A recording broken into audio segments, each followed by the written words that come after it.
I want them to realize that there are those of us that are disabilities that are working, that we're not all living off a check. We're not all in government housing or going to the day center every day. Tulsa Talks is the podcast that is inspiring people to have everyday meaningful conversations to gain perspective and help the world.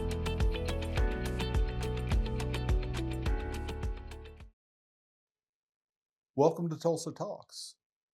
We have Rowland again, and today's subject is being blind, being of special needs, and how that looks for day-to-day transportation. Russell, welcome to the podcast. I appreciate you letting me come on. Great. So, special needs and Tulsa Transit. How do you currently use that system? So I use Tulsa Transit in two ways.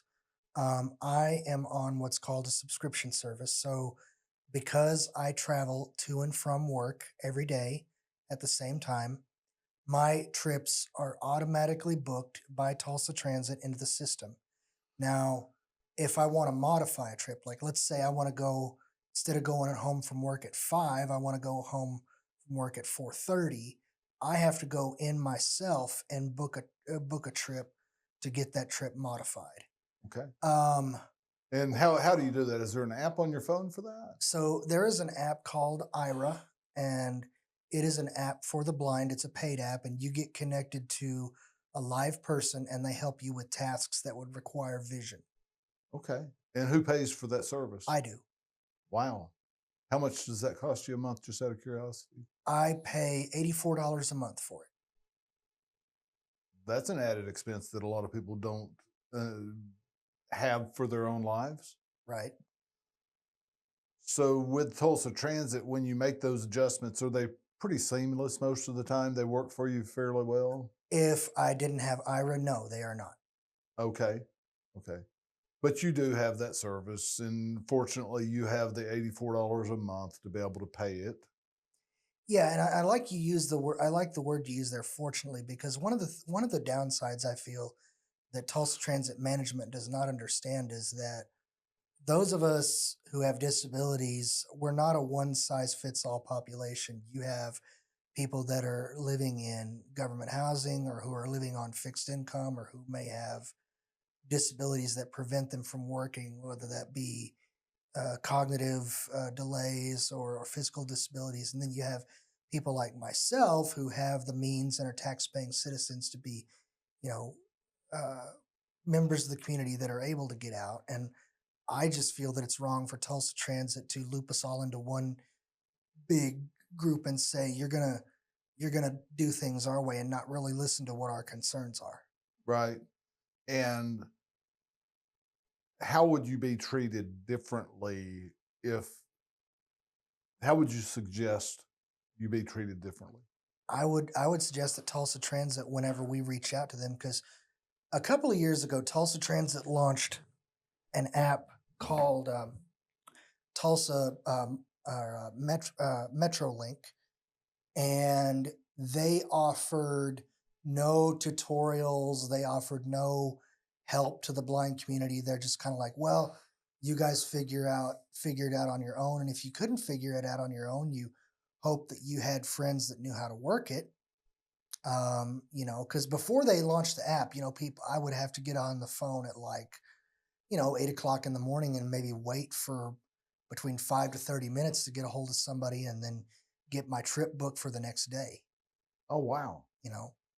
But then Wow. when the app came out, again, they didn't make they didn't make a way for us to do it. So one of my buddies, who also is an IRA subscriber, he went to IRA and got Tulsa Transit put on as what we call a free access offer, which means you get 30 minutes free if you call in with that access offer that's in this case a Tulsa Transit bus system related task.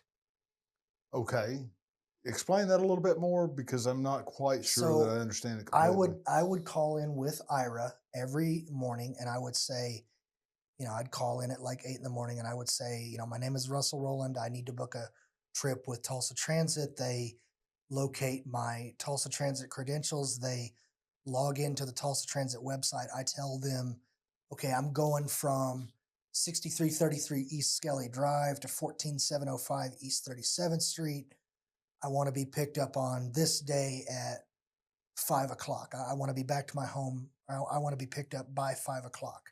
And then when they click on find rides, it gives me a list of options, different ride times. Like I might get 3:55 to 4:25 or 4:25 to 4:55 or 3:15 to 3:45.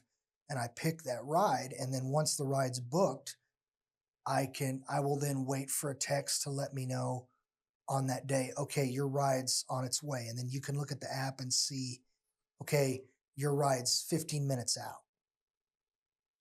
Okay. And you were showing me something just a moment ago about your phone and what Apple has helped you do. Some kind of a tap, and then it talks to you So instead in of 2009, when the iPhone 3GS came out, Apple put in what was called VoiceOver, and it allowed blind people to use the iPhone for themselves. how has that affected your life?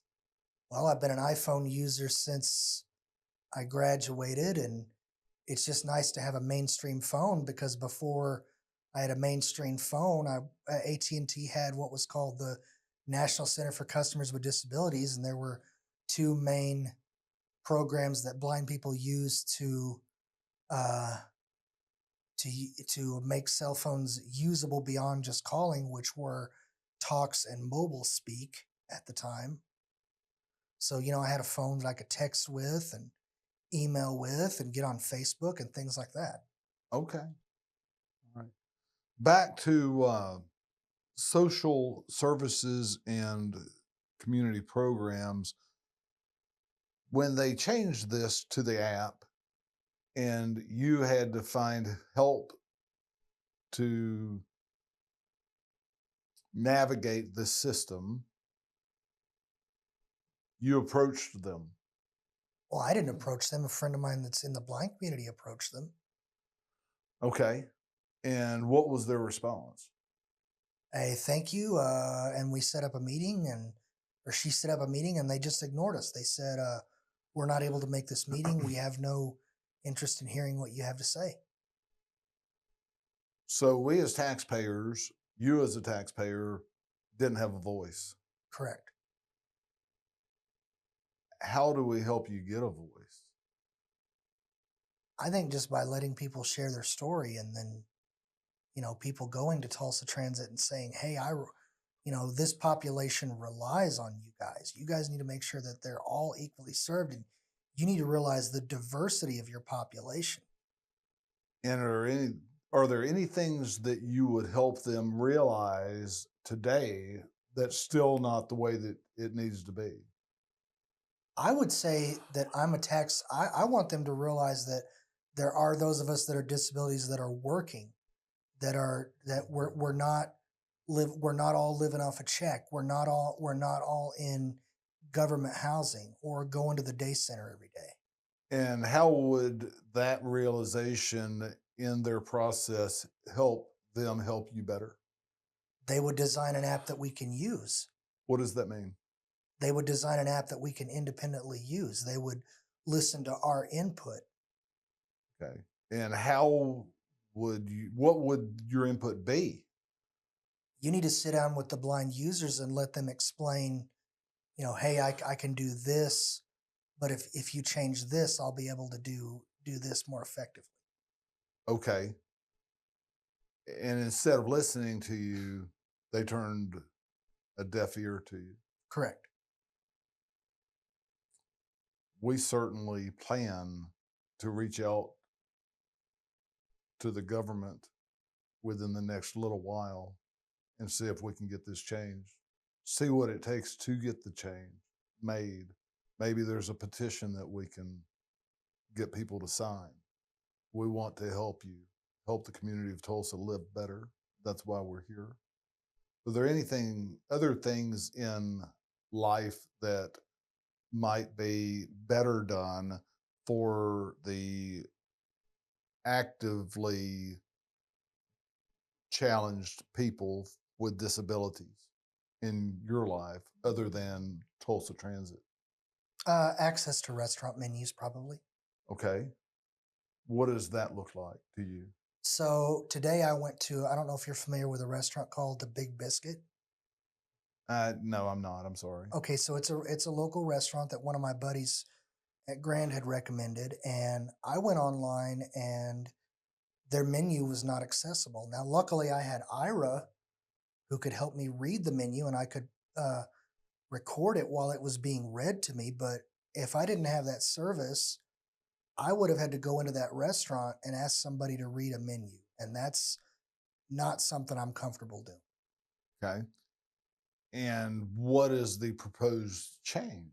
How does the community? Okay, so there is American Disabilities Act that makes us have ramps and makes us have different That things that for act needs different to be people. rewritten from the ground up, in my opinion. Okay, there's a lot of government change right now. What would you suggest? I think it needs to be rewritten in regard to recognizing that there's more out there technologically than there was back in 1990. Exactly where I was going with this. We are having structures in place, but we're not having technology in place. Technology has advanced so much. Why could we not help you guys live better through helping technology help you live better through a government action? Why could we not do that? I think there needs to be standards on what accessibility looks like to people on the internet. Right.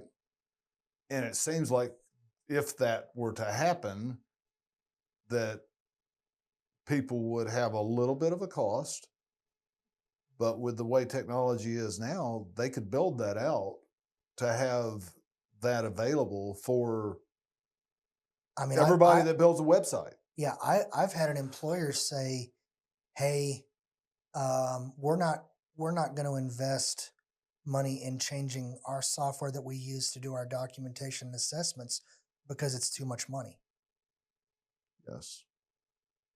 I would think that if the government would make that a requirement, that there would be software as a service available for people like me.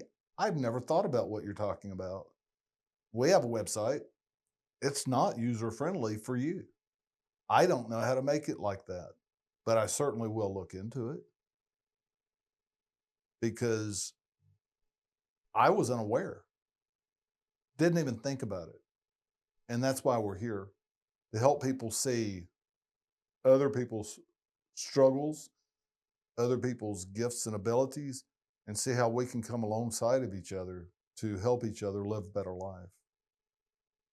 That's just blindsided me. I don't know what I don't know. Don't even have the questions to ask because I don't have your experience. I don't have I can't see things as good as you see them. You're blind and you're telling me that I'm blind to this. I appreciate what you just shared. I hope that we can get in touch with the city of Tulsa and help you get connected with them better.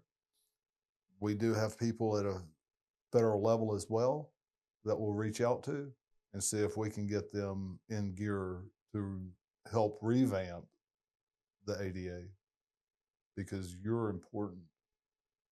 Helping you live your life better is important. And we appreciate you coming today. Thank you, sir.